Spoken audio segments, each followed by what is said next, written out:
Voilà. Bonsoir à toutes et à tous.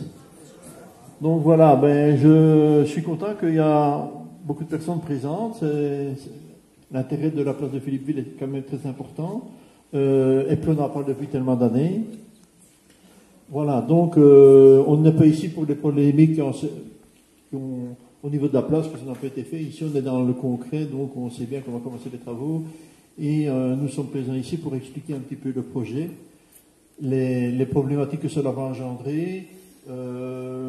Voilà, donc nous avons l'auteur de projet, INACEP, et alors les représentants qui vont expliquer un petit peu la nature de la place, la gradation des travaux, le phasage éventuel qu'il y aura dans le travail. Alors nous avons l'entreprise Pirlo ici représentée à côté de moi. Donc l'entreprise Pirlo, c'est celui qui a été attributaire du marché.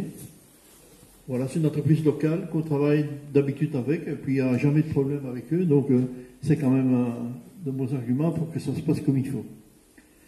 Voilà, donc tous les membres du collège sont ici. Nous avons aussi un membre de l'administration communale qui va pouvoir expliquer au niveau des commerçants, parce que c'est surtout ça l'important, la problématique de pouvoir rentrer un dossier à la région wallonne pour être indemnisé des nuisances qu'ils auront éventuellement dans le rendement de leur magasin, de leur restaurant, etc. Voilà, nous avons aussi décidé, après beaucoup de réflexions, que les travaux ne commenceraient pas cette année-ci, parce que ça, bon, on sait que les commerçants quand même vivent, leur chiffre d'affaires est quand même important en fin d'année, l'ORECA notamment, donc on a décidé de postposer pour l'année prochaine le début des travaux. Et voilà, il y avait d'autres paramètres aussi au niveau des bus qui ne doivent plus passer, mais enfin, je pense que c'était bien pour tout un chacun qu'on commence début d'année, dans une période qui était un petit peu, au niveau commerce, un petit peu ralenti, je dirais, en tout cas par rapport à la fin de l'année.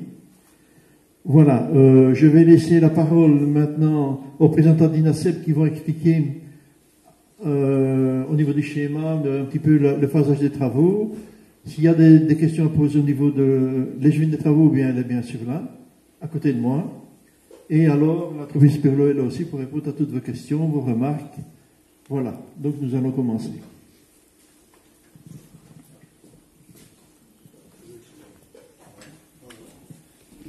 Donc, je me présente, Dominique Fretteur, INACEP. C'est moi qui vais prendre la gestion du chantier. Je serai accompagné de Luc Blocchio, qui est ici devant, que la plupart des gens chez vous connaissent, qui lui sera quotidiennement sur le chantier. Et on va passer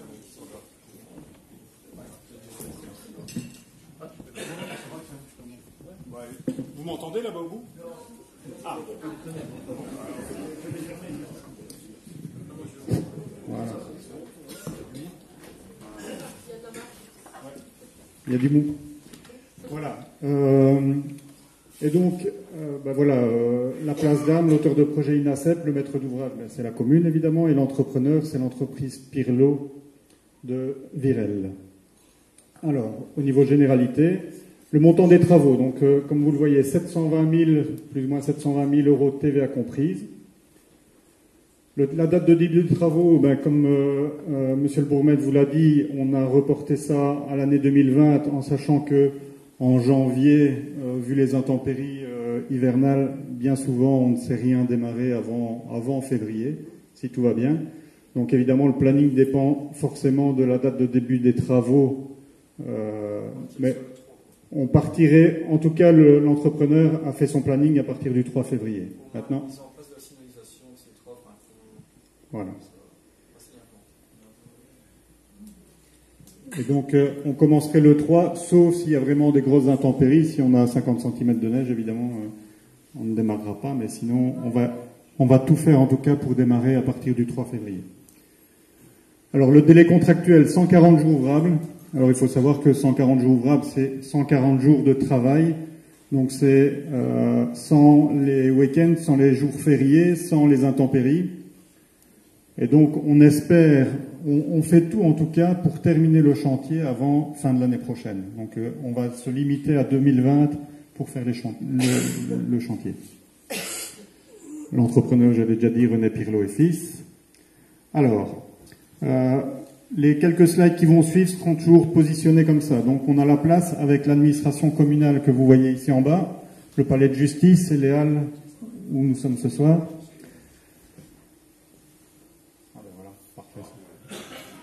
C'est beaucoup mieux, merci Guy. On va commencer par la tranchée commune. Alors, qu'est-ce que la tranchée commune? En fait, on va faire une tranchée pour que tous les impétrants puissent s'y mettre. Quand je dis impétrant, c'est INASEP distribution d'eau, c'est ORES, c'est Proximus, et donc ORES gaz et ORES électricité. Et donc, pour ne pas immobiliser complètement la place, on va faire ça en deux phases. La première phase sera côté administration communale, donc avec les deux tirets, qui est la phase la plus facile, enfin la plus facile à faire, la plus courte en travail, en longueur de canalisation. Et ça permet également de pouvoir mettre la haute tension chez ORES, parce que la haute tension pour ORES se limite à cette phase-là. Et puis donc cette phase-là, on a comptabilisé plus ou moins 25 jours ouvrables, donc ça fait en gros un mois et demi. Et puis on bascule pour la deuxième phase, donc je vais dire côté palais de justice, où là on continue et on termine tout ce qui est impétrant. Et quand la tranchée impétrante est rebouchée, alors on attaque véritablement les travaux en surface, c'est-à-dire les trottoirs, je vais les montrer après. Et quand on aura fini la phase 2, on revient sur la phase 1 pour faire tout ce qui est trottoir et parking. C'est la méthode la plus facile, enfin la plus constructive en tout cas, techniquement, pour dire de ne pas bloquer toute la place. La phase 2 en impétrant, la pause est prévue pour plus ou moins 30 jours ouvrables, donc ça fait un mois et demi. Hors intempéries, évidemment. Alors après la pose des impétrants, on va passer au trottoir. Alors tout autour de la place, vous voyez en gris tout le cheminement ici. Donc c'est un cheminement piéton qui va faire tout le tour de la place, qui lui sera en pavé béton et qui va permettre on va dire un balisage du cheminement piéton où on aura un trottoir qui sera bien plat, ce qui permettra notamment au PMR d'avoir plus facile pour circuler. Avec les passages piétons, avec à chaque passage piéton des dalles podotactiles, donc ce sont des dalles pour tout ce qui est pour tous les malvoyants. Et donc les trottoirs, une fois les trottoirs réalisés, alors on va attaquer proprement dit la voirie. Donc voirie en béton avec place de parking en béton. C'est du béton, ce qu'on appelle béton lavé ou béton désactivé ou dénudé. Je vous montrerai, j'ai quelques photos pour vous montrer un peu ce que ça va donner. Avec la voirie qui sera en béton gris clair et les parkings qui seront en béton plutôt gris foncé. Gris foncé. Pour être sûr de notre coût au niveau des voiries béton, on s'est adjugé les conseils de la FEBELSEM, donc au niveau de tout ce qui est ciment, etc. et béton, pour s'assurer du coût. Mais en gros, on a une coupe type, et donc on voit en gris clair, on aura la voirie en béton, et en gris foncé, les parkings. Donc c'est l'amélioration de la voirie, le titre veut bien dire ce qu'il veut dire, on va améliorer la voirie.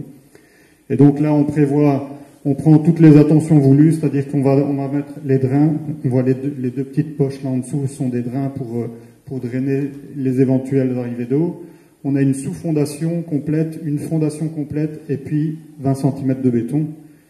Donc si après ça bouge, je ne comprends plus trop. Mais donc on assure vraiment le coup pour que la voirie soit belle et pérenne au moins pour les 50 prochaines années. Alors en résumé, donc, on a intervention d'impétrant, on a une nouvelle conduite d'eau tout autour de la place. On va avoir le remplacement du câble de tension sur une partie de la place, donc sur la phase 1, dont je vous ai montré, une nouvelle conduite de gaz tout autour de la place. Normalement, pour les habitants de la place, vous avez dû recevoir un papier vous demandant si vous êtes intéressé par le raccordement gaz. Si c'est le cas et que vous n'avez pas eu le papier, que vous n'avez pas encore réagi, mais que vous voudriez réagir, il est grand temps. Donc ça, vous vous adressez à la commune ou directement chez ORES. L'enfouissement partiel du réseau ORES, donc c'est des gaines et des câbles qui vont aller vers le centre de la place, notamment pour l'éclairage du marché, oui, avec un compteur. La pose donc tourne en 2 phases consécutives, donc phase 1, 25 jours ouvrables, la phase 2, 30 jours ouvrables, avec une coordination préalable suite à l'impulsion communale. Et donc, tant qu'à faire les travaux sur la place, la commune évidemment a pensé à demander aux impétrants s'ils voulaient s'y mettre, parce qu'on n'est plus là de rouvrir la place une fois que les travaux seront terminés. Alors, donc, après la pose des nouveaux impétrants dans la tranchée commune en 2 phases, on a la réfection des trottoirs existants, on a la création d'un cheminement piéton en pavé béton, on a la démolition de la voirie existante, y compris les éléments linéaires et les avaloirs, la nouvelle structure complète de la voirie, avec sous-fondation, pose de nouveaux éléments linéaires et avaloirs, et la réalisation d'une bande de circulation en béton désactivé. Réalisation de parking en béton désactivé également, donc la bande de circulation en gris clair, les parkings en gris foncé. Alors, on en vient à ce qui est un peu désagréable, les désagréments inévitables à tous les chantiers de voirie, c'est d'abord les difficultés de circulation et accès. Donc, on fera tout pour que ça soit le moins pénible possible, et c'est pour ça qu'on le fait en 2 phases également. On a les nuisances sonores, évidemment, ça on n'y échappera pas. On a la saleté, la boue, la poussière, la boue quand il pleut, la poussière quand il fait sec. Tout ce qu'on demande, nous, c'est que les gens restent le plus zen possible, parce que on ne fait pas d'omelette sans casser d'œufs, mais en tout cas, avec l'entreprise Pirlo, on a relativement l'habitude de travailler avec eux. On fait en tout cas tout pour que ça gêne le moins possible les riverains. Et c'est dans la mentalité des... C'est pour ça qu'on a fait 2 phases, oui. Parce que évidemment, pour l'entrepreneur, ça serait beaucoup plus facile de faire tout en 1 phase. Il n'intervient qu'une fois, mais c'était pas vraiment possible. Alors, ici, c'était quelques photos pour vous montrer ce qui est exactement le béton désactivé. Donc, c'est du béton qu'on vient couler, et puis on vient après quelques heures, on vient le nettoyer pour faire apparaître le gravier. Et donc, ça donne un fini qui est quand même plus sympathique que du béton lisse. Et donc voilà ce que ça peut donner quand on a du béton désactivé. Voilà, ça c'est la présentation du projet. On vous écoute. Voilà, je veux bien prendre la parole, oui. Donc avant tout, j'espère, et comme d'habitude, que tout se passe au mieux. J'ai toujours une tendance à rester un peu plus positif que Monsieur le Moteur avec toutes ces explications. Néanmoins, le décret est là et il n'est pas là pour rien. Maintenant, le chantier il devra quand même avoir lieu, donc il faudra que tout le monde ait un maximum de patience pour y arriver au mieux. Donc la complexité dès la base de ce chantier, c'est déjà la tranchée d'impétrant, parce qu'il faut se dire qu'il y aura une tranchée de 1,50 m profond sur quasiment 1 mètre de large au pied des façades, avec tous les raccordements à chacune des habitations. Donc ça va faire un petit peu un espèce de gruyère, je vais dire, dans les pavés existants. Donc c'est déjà pour ça qu'on l'a scindé en 2 phases. Donc la phase 1, hôtel de ville. Une fois celle-là terminée, donc il faut la coordination entre chacun des impétrants, etc. Oui. On va commencer par la phase 2, les terrasses. Parce qu'en fait, si vous voulez, donc on va faire la phase 1. Oui, mais attendez, c'est pour éviter un basculement de circulation, pour ne pas que non plus tous les riverains, les écoles soient perturbés. Oui, mais en fait, on va faire après les impétrants dans cette phase. Là, la signalisation sera mise en place et le restera parce que c'est par celle-là qu'on va recommencer à tout reconstruire, qui est la plus longue en fait, en vue de savoir refermer tous les pavés et bétonner la première partie de voirie. Donc ça, c'est la deuxième complexité du chantier parce qu'il faut 28 jours de séchage avant de circuler dessus. Et donc, on bétonnerait tout juste avant les congés du bâtiment qui tomberaient vers le 29 juin.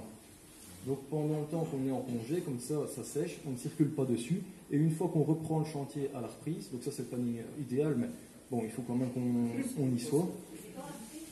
C'est tout début août, 2-3 août.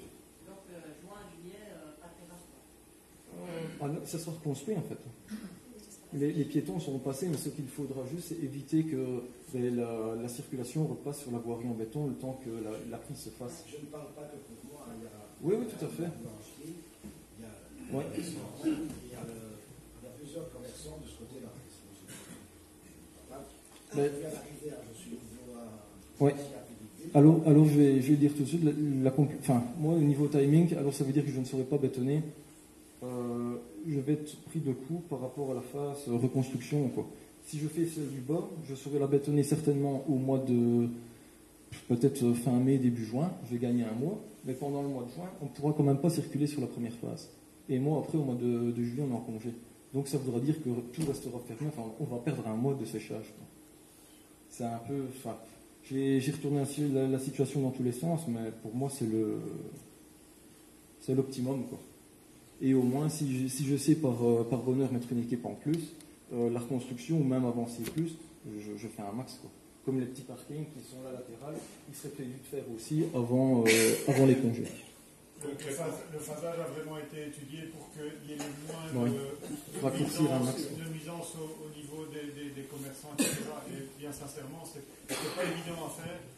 Et on a tout fait, et Dieu sait que la commune était derrière nous pour insister sur le moins de nuisance possible au niveau des commerçants, parce qu'ils ont à cœur de garder les commerçants contents sur la place. Mais voilà, on est obligé de passer par un phasage qui par un moment ou un autre, va empêcher certaines terrasses, va empêcher certains accès, mais on ne sait pas trop. Mais c'est vrai que je ne l'ai pas dit non plus. Une fois que les impétrants de la phase 1 sont faits, donc c'est où on voit le cheminement en piéton tout autour, pendant que je serai sur la deuxième phase, j'ai quand même une équipe qui sera en accotement avec une petite machine pour refermer les pavés et remettre en état le début du cheminement. Comme ça, les commerçants du côté de l'hôtel de ville seront avec des trottoirs quand même déjà propres et accessibles, quoi. Ouais. Et après, ainsi de suite de l'autre côté, oui. En phase 2, la route, elle sera effectivement ouverte à quelle période?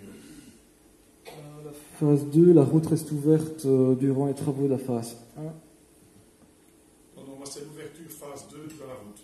Ouverture phase 2 de la route, c'est pour le 3 août. Maintenant, elle ne sera fermée qu'à partir du 16 mars. Maintenant, Deuxième chose, est-ce que la place sera aménagée, le centre-place sera aménagé pour l'apport des marchandises? Parce que tous les camions de fret qui vont arriver, où vont-ils pouvoir décharger sans prêter une nuisance, je vais dire, l'ensemble de la circulation qui restera en route? ouais, c'est excepté riverains et dessertes locales, quoi. Donc ça, je n'aurai pas le choix que de... Oui, mais les camions, ils vont décharger où? Ah ben, il faudra qu'ils fassent le giratoire par la phase 1 ou 2, donc venant de la rue du Moulin vers la rue des Religieuses, ou de la rue Namur Les camions, vers le France. sens de circulation, c'est pas là la question. La question, c'est que le camion, il va arriver avec la marchandise. Ah ben, on fait une ouverture dans la place. C'est ça que je veux savoir, Ah qu'elle ouais, soit ouais. prévue, parce que les palettes et ainsi de suite, Ah non, que ce ça, soit un je camion comprends, brassé ouais. ou autre, où il bloque la circulation pendant plus d'une demi-heure, ou alors c'est Ah non, mais c'est l'énervement je pour tout le comprends. monde. Ouais, non, tout à fait. Même s'il faut mettre une tôle pour passer avec le transpalette, bah oui, c'est... Mais il y aura une c'est zone prévue sur la place pour les camions pouvoir Avec- se garer. Ouais. Voilà, Parce que nous, on va devoir prévoir tous les fournisseurs. Ouais, non, mais non, je comprends que c'est pour décharger, et une fois déchargé, ben, ils s'en vont quand même. Il y aura une Les zone prévue. petits boudins seront enlevés, là, On c'est ça. va essayer en tout cas de prévoir une zone de déchargement pendant la phase 1 du bon côté de la place et pendant la phase 2 du bon côté de la place. On va essayer de regarder avec la commune pour essayer d'aménager ça pour effectivement Les avoir zones de parking supplémentaires ne pourraient pas être provisoirement aménagées sur la place. ça va être compliqué parce que Oui, si c'est compliqué, c'est pas infaisable. l'entrepreneur Comprenez les bien que ce qu'on va vivre là, ça va être cruel. Hein. Et nous, le vivons pour la deuxième fois.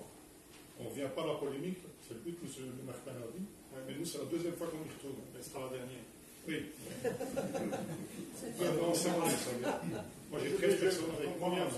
J'ai suivi le chantier de la Croisette à Dinan et je peux vous dire qu'ils en ont bravé aussi. Mais dis-moi, moi, c'est pas mon problème. Moi, ce que je vois, c'est que si on pourrait aménager une zone pour donner un tout petit peu d'oxygène à la place avec un peu de parking, cette place elle est grande, et on y touchera apparemment un peu d'endroits, on pourrait quand même envisager une zone de parking légère, je ne dis pas 200 voitures, mais d'aménager quand même pour nous donner quand même aux commerçants du centre-place un peu d'oxygène pendant cette année-là. pensez-y quand même. La place est assez grande, on peut jouer au bout de tous les côtés. Le souci de la place, c'est que au moment où elle a été créée, en tout cas de ce que je sais, elle n'a pas été prévue pour du charroi. Mais je sais, mais bon, c'est une solution. Je vais dire, c'est pas pour durer pendant 20 ans, c'est pour durer pendant quelques temps. Oui, parce qu'il ne faudrait pas qu'après on ruine la place et qu'on nous dise, ben, voilà, la route maintenant elle est nickel, mais la place faudra après. Donc, mais on peut y penser, on va en discuter avec le collège, on va regarder un petit peu ce qu'il y a possibilité de faire, en tout cas on note. Oui.